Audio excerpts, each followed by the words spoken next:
All right, guys, welcome back to the channel. Today we're going to talk about probably one of the biggest mistakes I see being made in jiu-jitsu from white belt, not just to black belt, but to like elite level competitor black belt.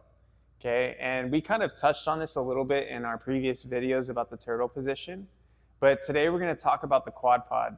Okay, and what the quad pod is it's a variation of turtle where your partner builds up to all fours.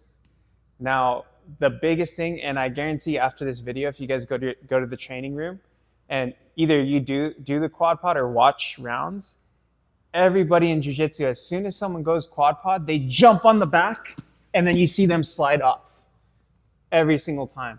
Okay, I see it countless times in tournaments, and I feel like there's just not really a solution being talked about, at least. Like whenever I do research or like I try to see like what people show from here, most of the time, okay, like a typical jiu-jitsu approach, rather than talking about how to break the partner down, people are trying to come up with solutions of like sliding over into arm bars or triangles, okay, like sliding off. But these options are based around you sliding off. And if you're sliding off your partner, okay, then that means you're not controlling the position. So today what I'm going to show you guys is, yes, it's a little bit more of a wrestling approach where we break our partner down and then into the turtle where we can further control them and break them down to their side. And we're going to talk about like the misconceptions, because I think whenever you say wrestling or break down, people, like especially jiu-jitsu people, they already clock out. They think, oh, it's wrestling, it's too hard, it's too physical. When in reality, it's actually a lot more efficient. You just have to understand the body positioning, the timing, and then also understand the reactions or what the person on bottom is trying to do. Okay, so let's get right into it. So let's talk about the quad pod. Why would someone build up to all fours?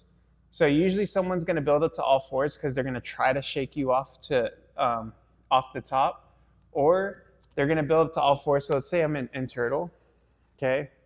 And if the bottom player is trying to reverse the position or stand up to their feet, which is something going to be common amongst wrestlers, or like if you roll with like MMA fighters, they're going to do this.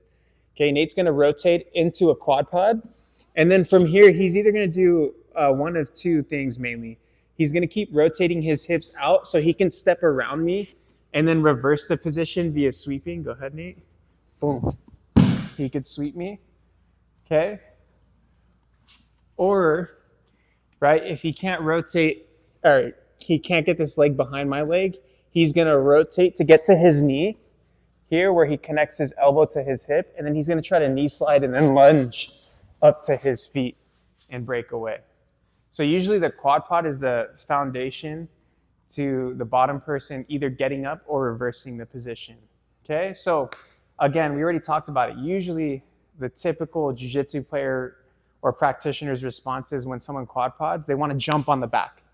It's just like turtle. Again, we made a previous video, can you go in turtle, Nate? Where we talked about like everyone just wanting to throw the hooks in from turtle, okay, when really you should focus on breaking them down to the side and then mounting the hips and then taking the back. The same mindset goes for the quad pod. Instead of trying to attach to the back, which is kind of like a shortcut, okay?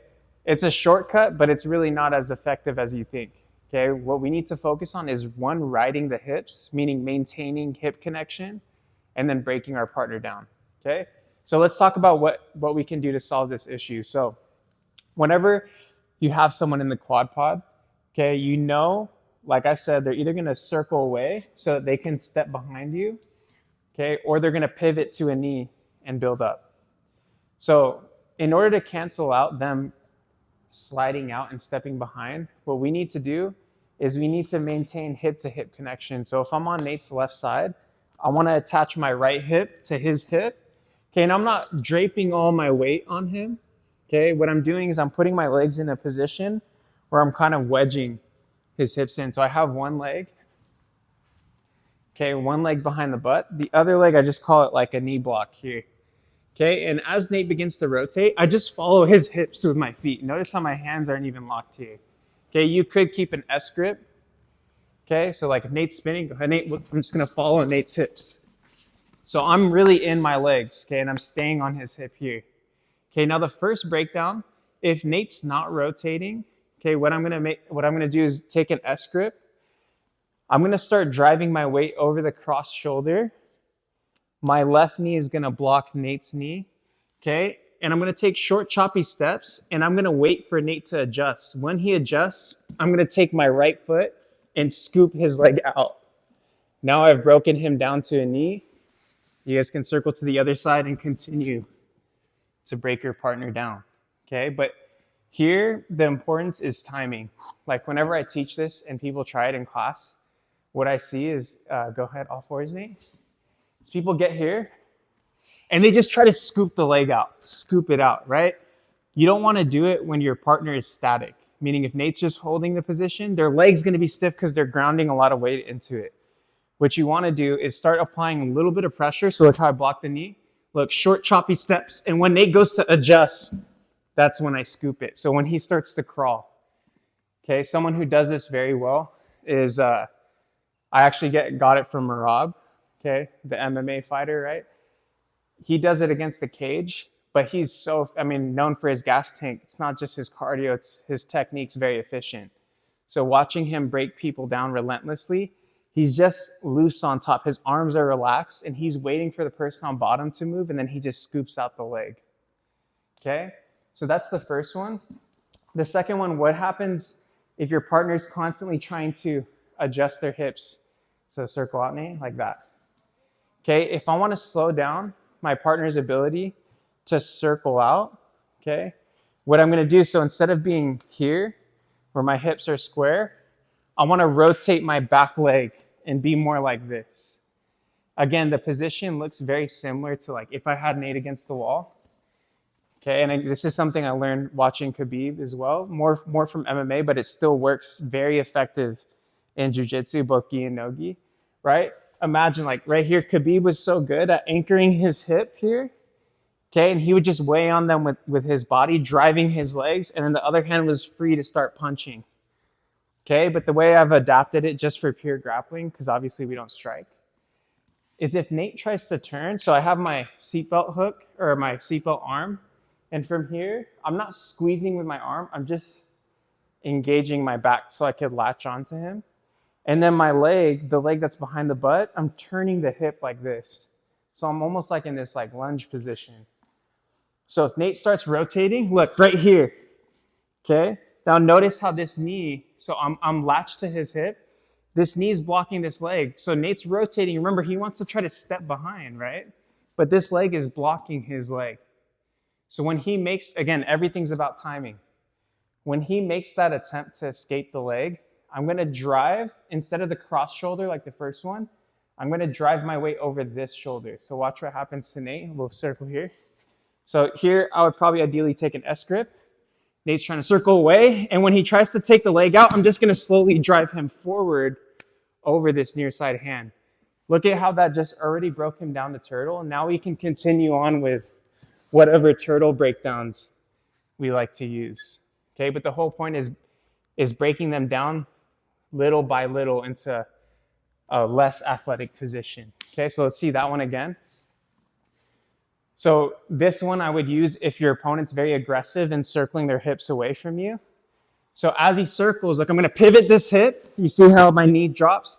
Or I'm sorry, my knee pivots here, and I'm hip to hip still with him. And as he attempts to keep circling, I'm going to short choppy steps drive him over this shoulder here. Okay, my knee should end up right behind the hamstring.